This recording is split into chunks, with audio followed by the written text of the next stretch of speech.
Hello, everyone. Welcome to Across the Bifrost, the Mighty Thor podcast, where on each and every episode, we explore the world of Marvel's Mighty Thor. We are back for a brand new review of the latest issue of Immortal Thor. This is number 7, All Trials Are One.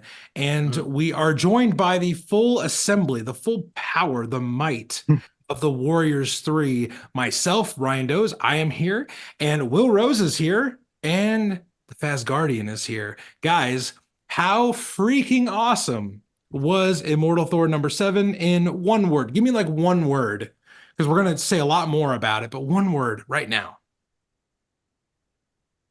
Oh man, you stumped me. One I was word. gonna. You guys know more than one word. I was gonna go with epic, but it's more than epic. I can't do it in one word. I can't contain it in one word. The team on this book and all that happened in here, and the facial expressions, and the creatures, and the cats, and the serpent. Oh my gosh, are you kidding me? I'll give you how about a Dream meow? Team. How about a meow or a hiss? I'll give you one word for this. Hiss. I have one word: mythological, because of how aggressive we're getting. There we go. That's a good one word. I am going to go with the glad word, I went second. I'm going to go with the word serpentine. Ooh. This comic was serpentine. Fancy. And everybody, that voice you just heard was the voice of our amazing guest returning.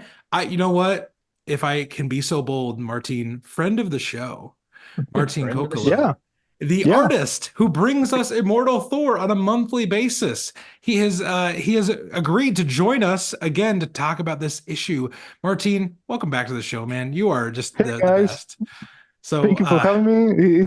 It's great every time. So yeah, I'll be coming back. No worries.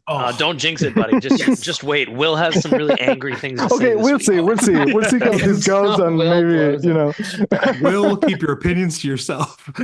Yeah. But Martin, last time we talked to you on the show, we were talking about issue 1. So a lot has happened since then. Well, kind of like, I know we're not going to talk really about future stuff right now, but from issue 1 to issue 7, like, what is the kind of the experience of, working on Immortal Thor been for the last 6+ months? I mean, incredible. Like really, really, really, really incredible. Like, I don't know. Every issue. So there's so much creativity just from the script alone. I mean, Ewing is like the GOAT. It's pretty good. Pretty good. Yeah. He really is. Yeah. He knows a thing or two about drawing scripts and mythology and all the stuff. Yeah. So yeah, it was it really feels like a journey, on a mythological, ethereal way. It's a journey. Every script is different. Every issue is different. There are so many things to enjoy as a reader and as an artist. Like, it's always going places. It's always moving and always giving me the opportunity to draw incredible stuff, like super creative and with a huge variety. So it's great. It's great. I mean, I've loved the process. I love the creative team. Like, everybody's like on their A game. Like everybody's going like. We're doing our best. We're doing the best we can, and I think it shows. I think you can tell that there's a lot of effort from Al, from me, from Matt Wilson, from everybody. So yeah, it's been amazing, an amazing experience, awesome. And it has, and I can't ask for more because the team was great. The reception from the public was great, and from the critics, mostly it has been like overwhelmingly positive. So yeah, I mean, awesome. I can't. I don't think I've complain, seen a review under 8 out of 10 yet. Everybody's at least 4 out of 5, 8 out of 10 on every issue that I've read. Like that's how much you're killing it, man. Yeah, I mean, me and many others. Yeah.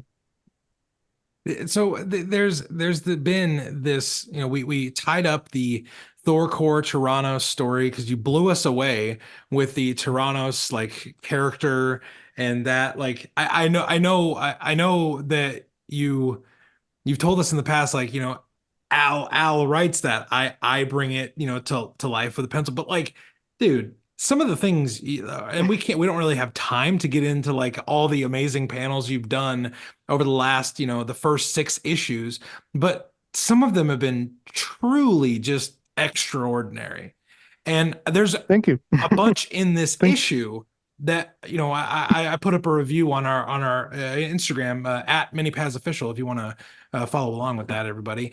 Where I was just like, I feel like this issue really gave you a lot of opportunities to do a variety of different art. You got to do big creature design, you got to do small little funny moments, and you got to do like expressions. And Will and I were really impressed in the last issue with the expressions. So just one question before we dig into the issue: have you found the variety refreshing, challenging? What has it been like to get to do so many different, not just characters and character design kind of stuff, but types of artwork? I think you're the only one here qualified to answer that question, Martin. That was actually what I was talking about before.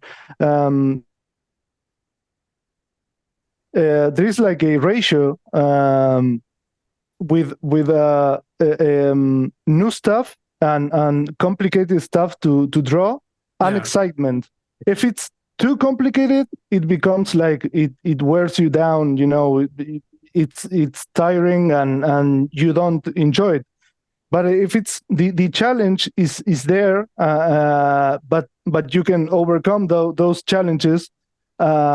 It's incredibly rewarding. When I have to draw pages that are like procedural, like just pages from like characters talking with each other and nothing's happening for a long time, and it's like it's an easy page to draw, but it's you end up like falling asleep on your work table. So it's a balance between really hard, between a complicated, you are solving problems when you're drawing, it's a constant problem solving. So when you get to it is a difficult challenge you have in front of you, but you end up finding the way of overcoming said challenge. It's incredibly rewarding. And then you look at the pages and you look back to the pages and you remember the things you struggled with every page, but at the same time you see the final product and I'm like, I'm really happy. It's like my strongest work so far. So I mean, it's great. By far your strongest work. Now I'm going to get a t-shirt and I'm going to wear it at a Comic-Con, and it's going to say, quote, "Art is problem solving," quote, Martín Cóccolo. Like, like all art is problem solving. Isn't that like any kind of art, whether it's a sculpture or something, you're working something out, you're trying to express yourself. All art is problem solving. I love that so much. Yeah. All right. So quick question before we get into the issue, like this story arc is so layered, like rings on a world tree. You have Utgard, you have Midgard, you have Loki and Thor around a campfire, and then you have like a Marvel executive office where they're reading a comic that they're actually is happening. Like, do you have a flow chart on your wall trying to share like how this all works out as a puzzle piece? Like, how does that script look to you that Al is coaching you on? And again, like you said, is problem solving, but what is being revealed to you in the real time or ahead of time to help you put all this together? Because I know I have a flow chart here trying to figure it out. I mean, I'm pragmatic about that. I just read the script and try to understand and try to see what Al means by his descriptions. Mm-hmm. And it all starts to flow. It's like it becomes the more you advanced on the issues, the more it becomes yours, So it's like, I don't know, it just comes to you naturally because you are like working in synchronicity with the author. So I think that's why it's ending up like a good product, because I think there is a symbiotic relationship with the script and the art. And the more we advance on the story, the more I'll like start to throwing ideas and stuff to me, and he already knows. He kind of has he can have an idea of how it will end up looking. So he just describes things, describes the background, how everything looks, and it clicks, it works, and if some things don't work, we just discuss it with the group and we find a solution and move on. But yeah, it's rather natural, basically, that relationship. Man, art is problem solving, Will. We got to hang on to that one. Yeah. Art is also one of the reasons why we're here today. We're going to talk about Immortal Thor #7, kind of break it down a little bit. And or we'll 768. Legacy number what? 768? 768. Wow, we're Is it so possible close to to kick him 1,000. from the chat? Oh, I'm not the host. Damn it. Like I said at the beginning, this issue is called All Trials Are One, and we start off on a great Alex Ross cover where we see Thor and Loki in kind of this like Alice in Wonderland, like twisted hallway, and Thor is fighting the cat that we will see later on in the issue. A Marvel cover where the thing on the cover happens in the book, William. Yeah. Oh my gosh. Can you believe it? Crazy. Mhm. And then we see Utgard-Loki being his dastardly self in the background. This cover, awesome. Faz, did you have any like first impressions of this Alex Ross cover? I love how large the cat is, because my anticipation was that the cat would not be this large when we actually ended up getting into the comic, and I was proved correct as we went through. That was my because it's definitely the size of a house cat when we jump into the story until it goes I was like, Super Saiyan.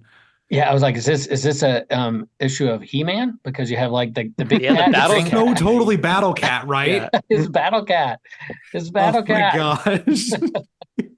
Oh my gosh. Martin, like the Alex Ross covers, I know you don't have anything to do with Alex's art, but like when you see these covers and then what you've already done internally, do you feel that same feeling of symbiosis with the Alex Ross covers? Yeah, no, but Alex does the covers way in advance. So when I see the covers before I start drawing the issue. Oh, awesome. So yeah.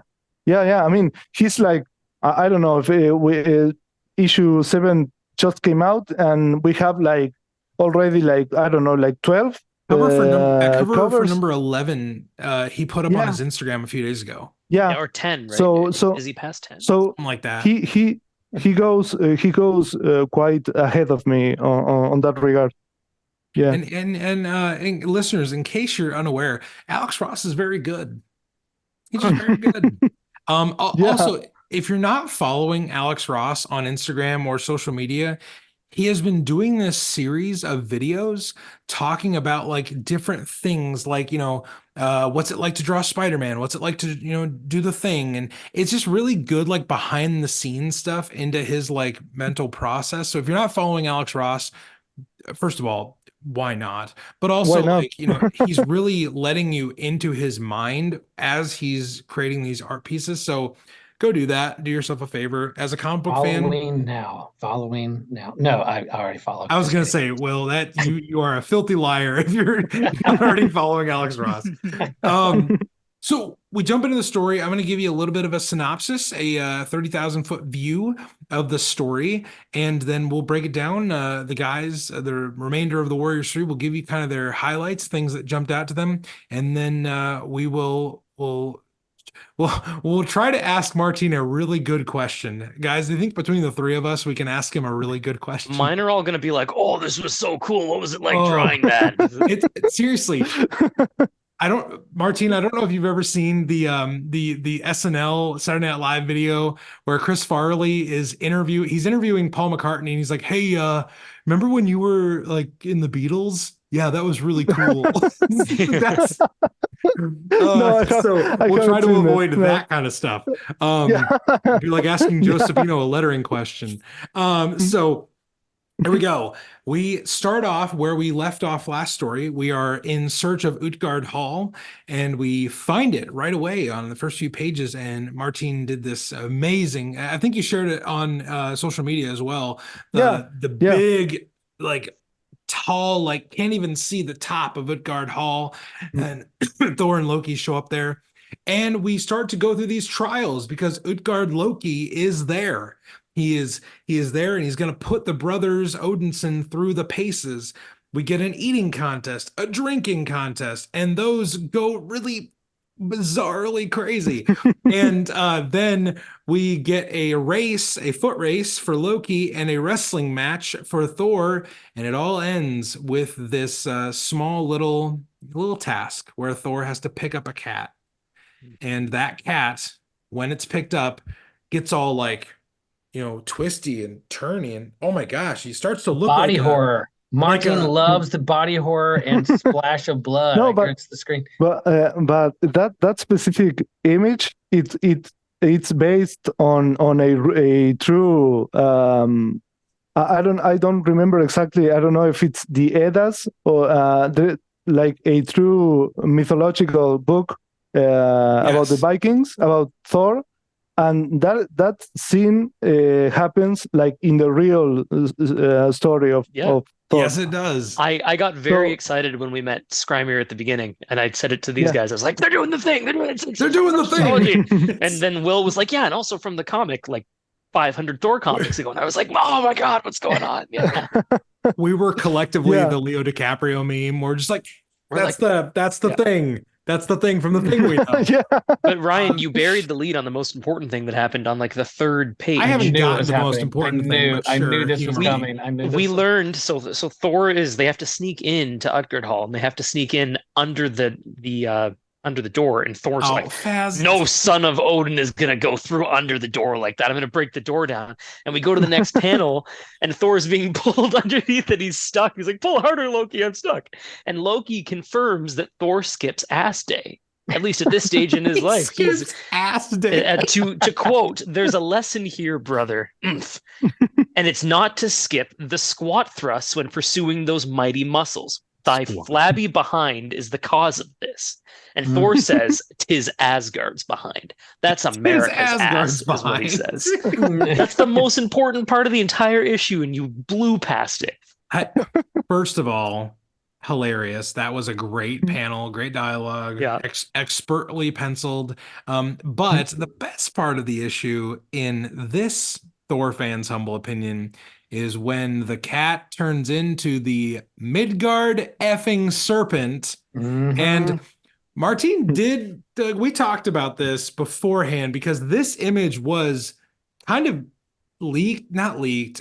spoiled. No, it was spoiled. I mean, it was an official Marvel release. Yeah, exactly. And they released it like 2 days after issue 6. So it was the previews were like right there, like from 1 month ahead of time, and it showed the serpent. And I was like, really? don't we wanna keep it in secret for people to see and Martin, be surprised? You're forgetting the Ryan's Midgard serpent could not have been more excited over the next 28 days, right? And if it wasn't leaked, then we wouldn't be seeing that, right? I won't lie.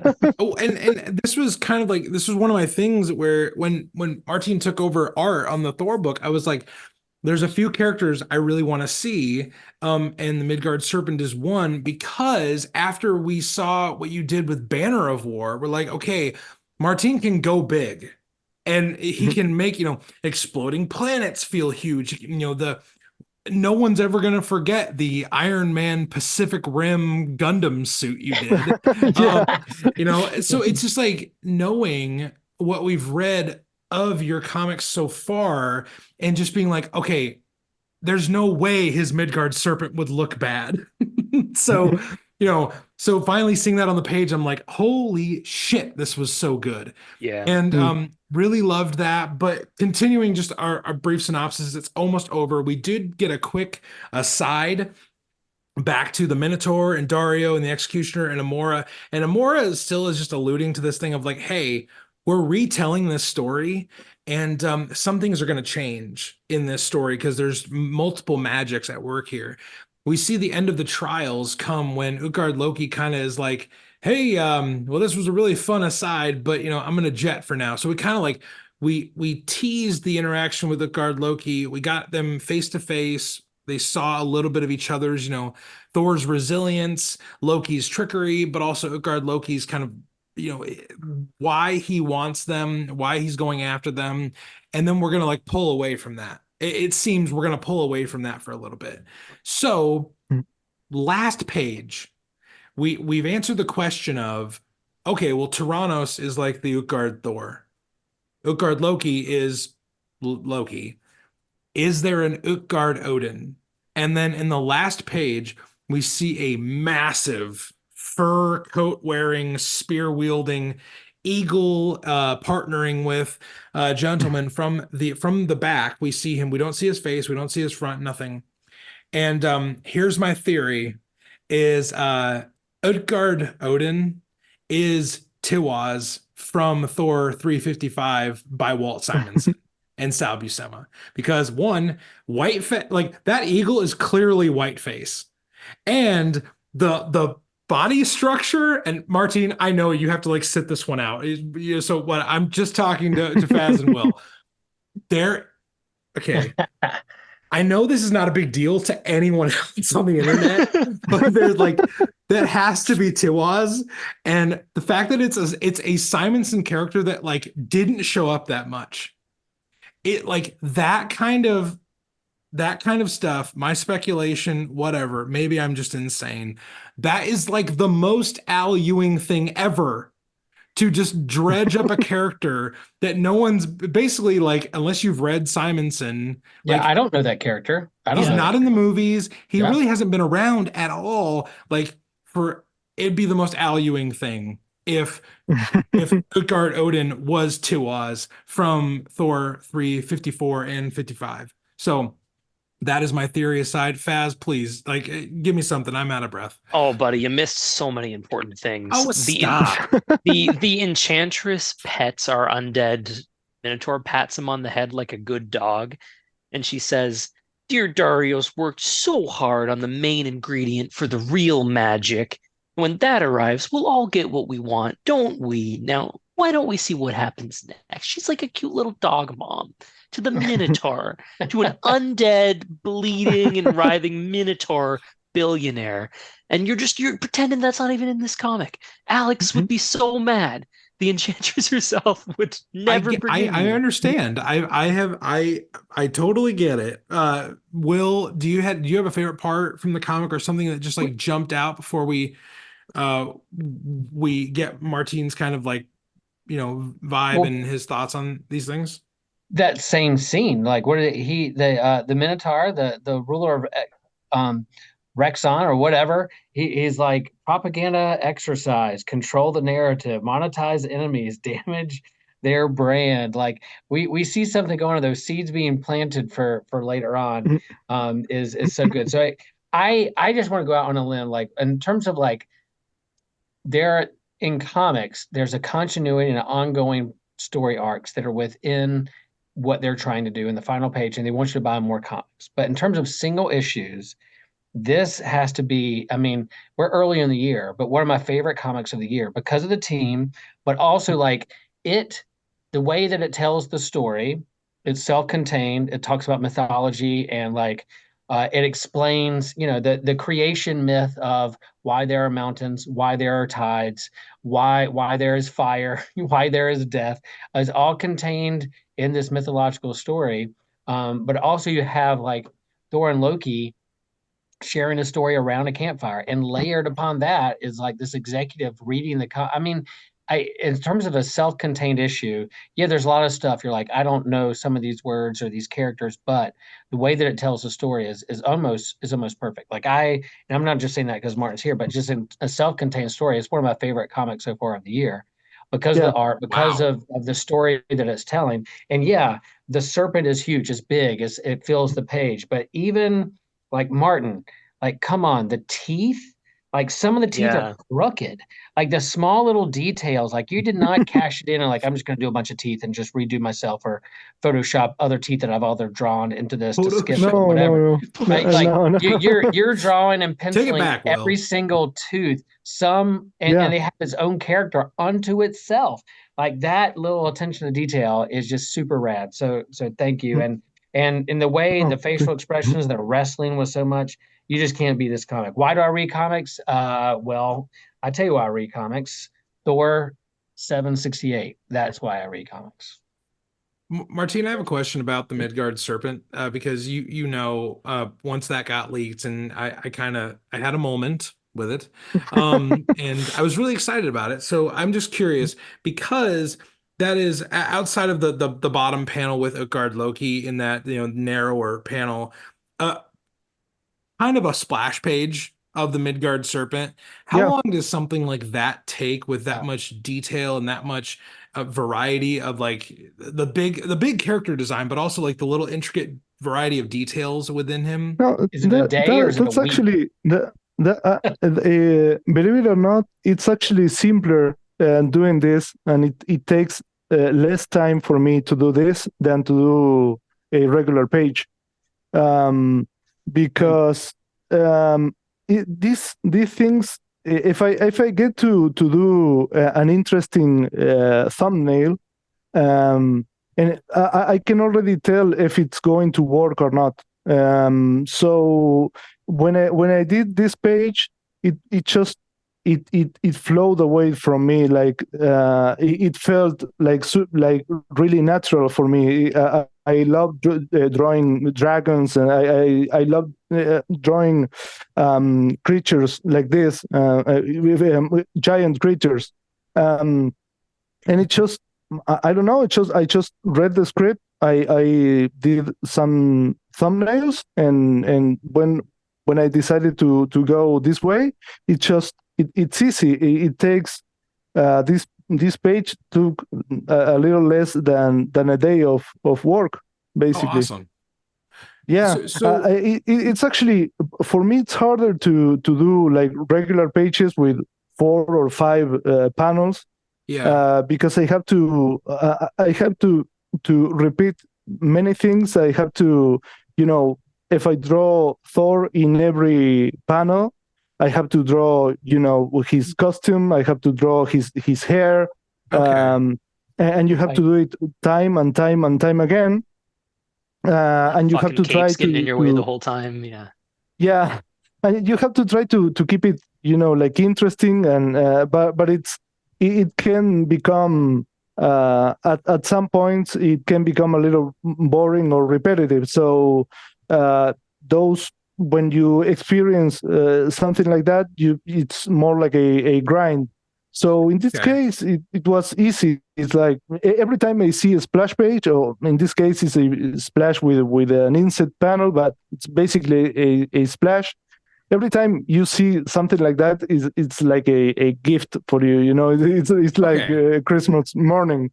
So yeah, the regular story, all the expressions, the faces, the continuity from panel to panel, all that takes, for me, a lot more work and a lot more thought than doing a splash page with a huge creature. You just have fun. It's a day at the park for you. Like you said, like as you start adding details and teeth.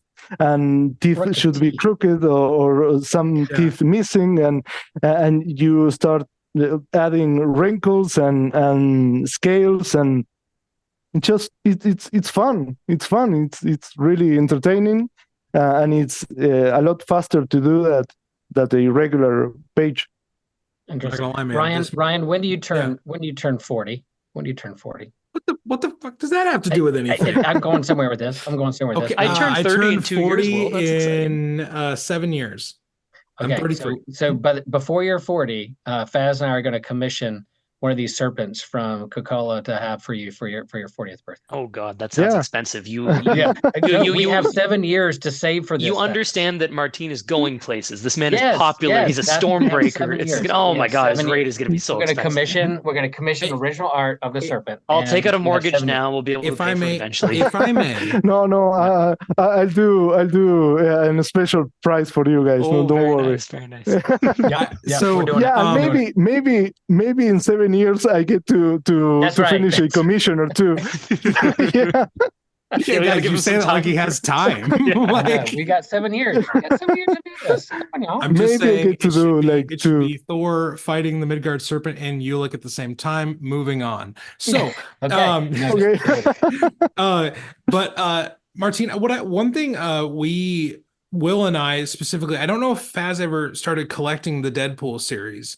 I haven't collected. I've read some of them though. Okay, so in the Deadpool series, you got to do a lot of like body horror stuff because Alyssa is a psychopath and she loves that kind of. It's a staple of her storytelling, of their storytelling. So, when you do the cat transformation scene, you get to play around with like a lot of the body horror stuff. Would that feel like, like putting on a well-worn sweatshirt, where you're just like, I get to like draw explosions out of its head and like gross stuff. But it's I'm kind of new to body horror. I would love to do more actually. So it's not like I don't consider myself like an specialist on that matter. So it was great to just. I had these flashbacks from Deadpool, which was amazing. I had such a great time drawing Deadpool. It was awesome to do the serpent and go through the transformation, because it's so the whole issue has like this eerie feeling, right? It's like it's otherworldly. It's like it's super dangerous because when you don't really know what to expect, and you see these huge creatures like primordial gods, and you enter a rules don't apply in this in that castle, like there's no physics. There's no gravity. There's nothing. There isn't a natural, order and evolution. It's like everything, anything can go. So you're always like, and they talked in a mysterious way. So it's like you don't know what to expect, and that is that's scary in and of itself. So when we get to that part and all the transformations and everything, even the guy, I can't remember his name, the guy who eats the table. Yeah. that was awesome. Like I love doing that. I've never done things like that, He looks so happy with his mouth wide open. Yeah, it's like everything is weird but at the same time the pacing is great. It's like I don't know, it feels so natural. It feels I was talking with Ryan a couple of days ago about this. It flows so nicely, and it packs a lot of information, but at the same time it doesn't feel like crammed in and or the pacing like too rushed, because it wants to talk about many things. Everything takes all the panel to panel continuity, the storytelling and the scenes, they take their time. The scenes breathe. So Very true. A scene ends, and then you move forward. You move on to the next one, and everything feels like complete and just with a bow, like it's perfect. It's perfect. The script I'm talking about, it's perfect. So yeah, I mean it's amazing. It feels amazing, and you end up like you are full. Like you had a great meal, and you're like content. So yeah, I mean it's great. It's a great issue. Guys, it's just like you and Will said, like, sorry, Ryan, one more thing I wanted to say. No, like, go ahead. To do all of this in like the 20 pages or 25 or whatever we get, like, yes, the fact that it's 20, a complete story, 20. Like Will said, you can finish, it can stand alone. It also forwards the narrative. It's entertaining the whole way, and it's only 20 pages. It's just fucking insane. Like, the fact that it's written like that and drawn like that and colored like that and lettered like that, it's just, you guys are just on a roll. You could read 6 and 7 together as a part 1, part 2, but you don't need to. Like, you definitely should, but you don't have to. Kind of going back to what Will said, like, it tells a really good story as itself. And I feel like maybe nowadays, like I'm 1,000 years old, but like nowadays, like, most story arcs are in 4 or 5 issue segments. Like, you have to read all of them together for them to make sense. It felt really good for this comic to just be like, oh, okay, Thor and Loki are going to go through trials. The trials are going to be explained at the end. We learn what each trial means and why it applies to that person. Specifically, why Loki went through what he went through, why Thor went through what he went through. And at the end, we get that hook for the rest. And then, in Ryan's opinion, Tiwaz shows up as Utgard-Odin. But Martin, I had one question about the guy that eats the banquet. I noticed you are a baking enthusiast. You love baking bread. There is one lone loaf of bread on that table. And my other theory is that you took extra special care of drawing and rendering that one loaf that's falling off the table. Just like, what? That's a Martín Cóccolo loaf of bread right there. Yeah. Nice. Oh man. Yeah. You draw what you know. So, you draw what you know. Yeah, that piece of bread is not going in that mouth. Not at all. No. The script absolutely said no bread, no carbohydrates. No Martin was like, no way, Al. No, fuck it. You may be the Al father, but I'm Martín Cóccolo. Yeah. And I'll say that, like, as someone who grew up on the beach and loves surfing and watch the tides constantly, the fact that I now know why there are tides, it's just a big drinking game of mead. I'm pretty excited about that. Really gross mead too, right? It doesn't taste like, it's not as hearty. It's salty. It's salty. That's why it didn't taste good, because it's the freaking ocean. Come on, it's salty mead.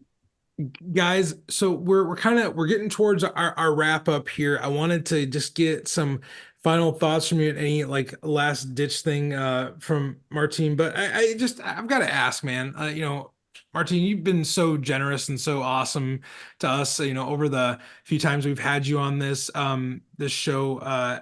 Has there been in this issue, has there been a panel where you're like, man, I'm really proud of that one? I know we've talked about the Midgard serpent, we talked about, the cat transformation, but is there a panel where you're just like, man, I really am proud of this one, and maybe maybe when you accept your Eisner someday, it'll be the panel that goes up next to you.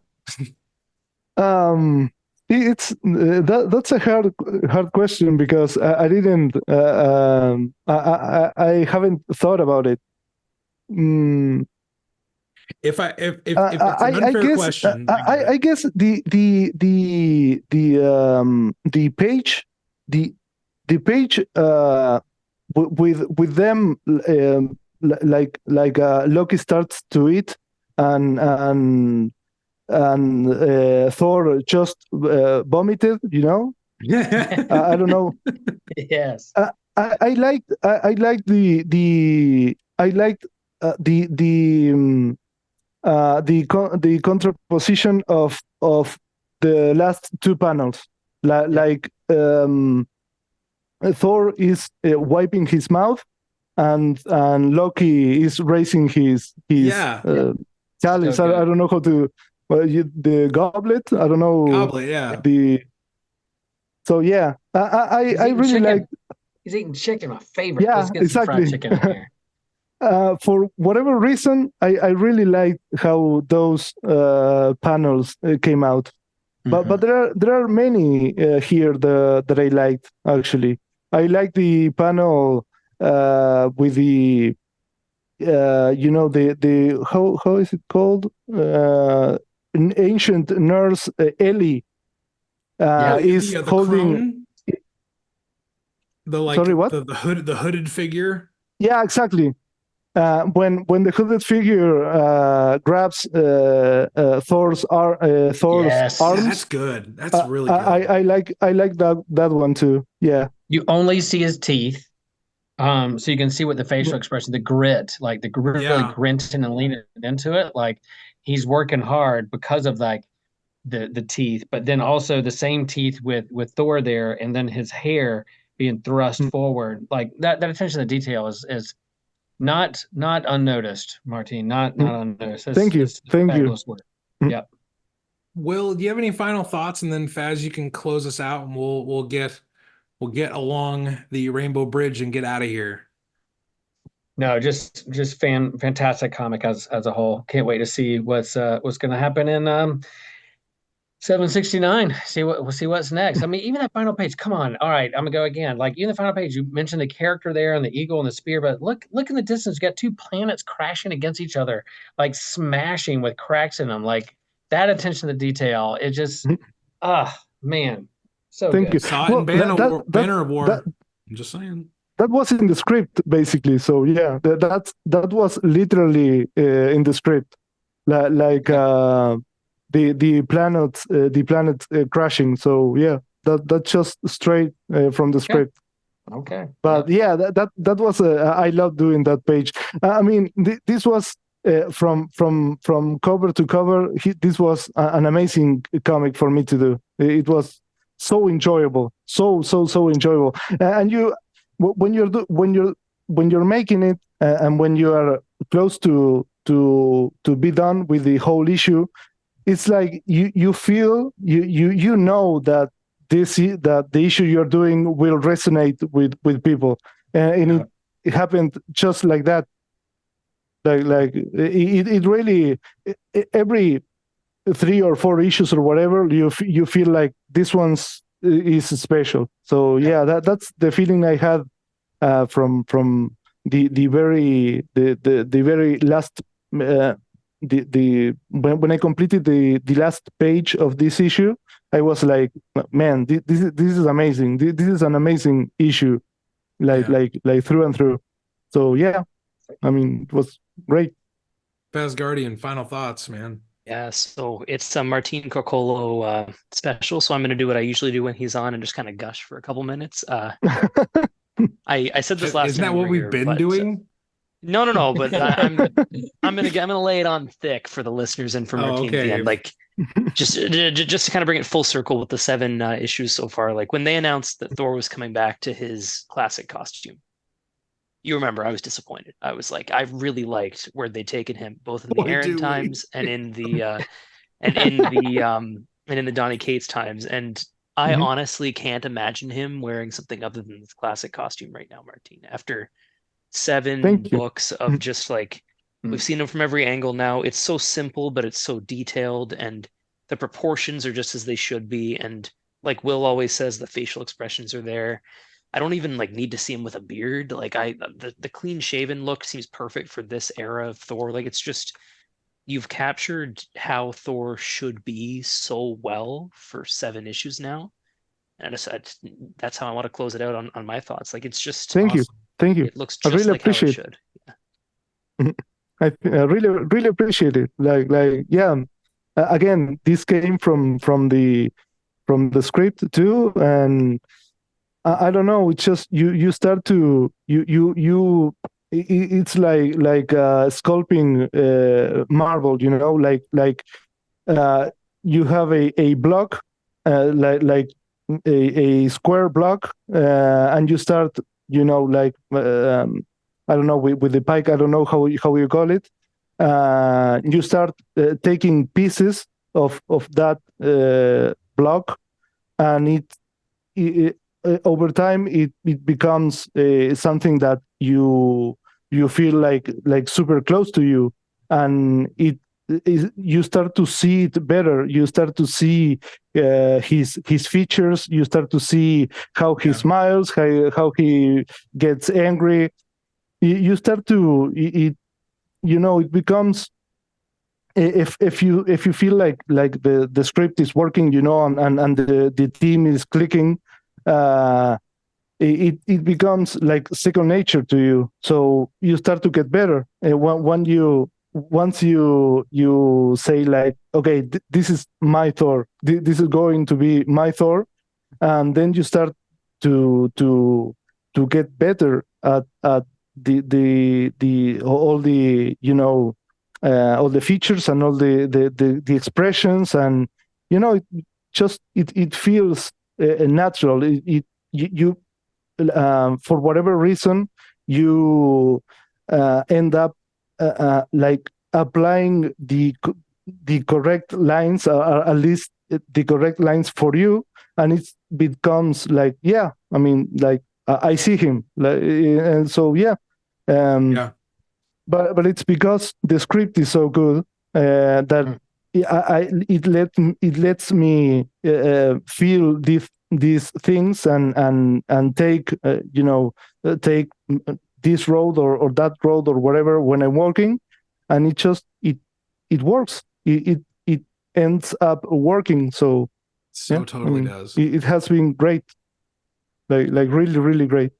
So, Martin, thank you so much for joining us again, answering our questions that you've probably been asked a dozen, 100 times.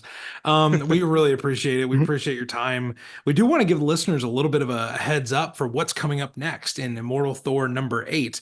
Guys, at the end of this issue, there's a letters column that we haven't written into yet. Al Ewing will let you know in the end that Al Ewing reads all your letters, fans. Guys, this is the issue. We just gushed about this issue for so long. Yeah. Why is this the issue that we got to answer the letters on this one? But Immortal Thor number 8 is going to be a god ensnared. On the cover, we see Thor in these vines. Mjolnir is separated from him. Gaia, his mom, is in the background, and we see Thor struggling against the vines. And here is the little solicitation at the end of the issue. It says, a god ensnared, Thor, confronted by his mother Gaia about her machinations in Midgard and the dark secrets she had kept from him. Meanwhile, a trap was prepared, baited with blood vengeance, laced with insidious poison, and carefully set by she who perhaps cared for the Odinson best. This is the story of the immortal Thor and of the woman who loved him. Gee, I wonder if we're going to see the Enchantress next issue. So, guys, that has been our review of Immortal Thor number 7. Thank you for checking us out. Thank you for Faz and Will joining me. Thank you for Martin for joining us again. And thanks for having me. You are so welcome. You can, Martin, where can people follow you on Instagram and social media? Yeah, you just, I don't remember exactly the handle, but you just look for name, my name in Instagram, and you'll see it. So okay, and you post... and the same in Twitter, even though I'm not using it so much right now, because I don't know, it's like it doesn't work. It's terrible. Yeah. So I'm basically like 90% of like pretty much everything I show right now, it's on Instagram. So me too. You can follow me there. And everybody, he posts original art, his uncolored art. It's really fantastic. So go give that a follow. You can follow us at Many Paths Official. You can check us out on Discord. We're revamping the Discord. We simplified it for everybody. So if you want to come talk Thor comics with us, Faz is on there, Will is on there, I'm on there. You could talk about these amazing comics with us, and we would love for you to do that. be sure to review this episode and give us a rating if you be so inclined. And if you feel like supporting us at the next level, go check out our Patreon link in the episode description. We got to pay for plane tickets to wherever Martin's going to be at a Comic-Con, guys. Yeah. Come on. We Martin, we've already decided Thor Prime. that we need an Immortal Thor Prime. Whenever you land here in the States for a Comic-Con, the three of us are coming to see you. Okay. I'm taking your word. So yeah. I'm buying like a pilgrimage check that I can't afford. I'm buying you many a beer and many a bread. Many a bread and beer is coming your way. Oh man. Okay, great. I'm sold. Yeah. Everybody, for myself, for the rest of the Warriors 3, for Martin, I just want to thank you for giving this a listen, and just know that no matter where you are, no matter what you're doing, just hang in there, stick with it, stay worthy, and we will see you next time when we bring you more amazing Thor content. Stay worthy.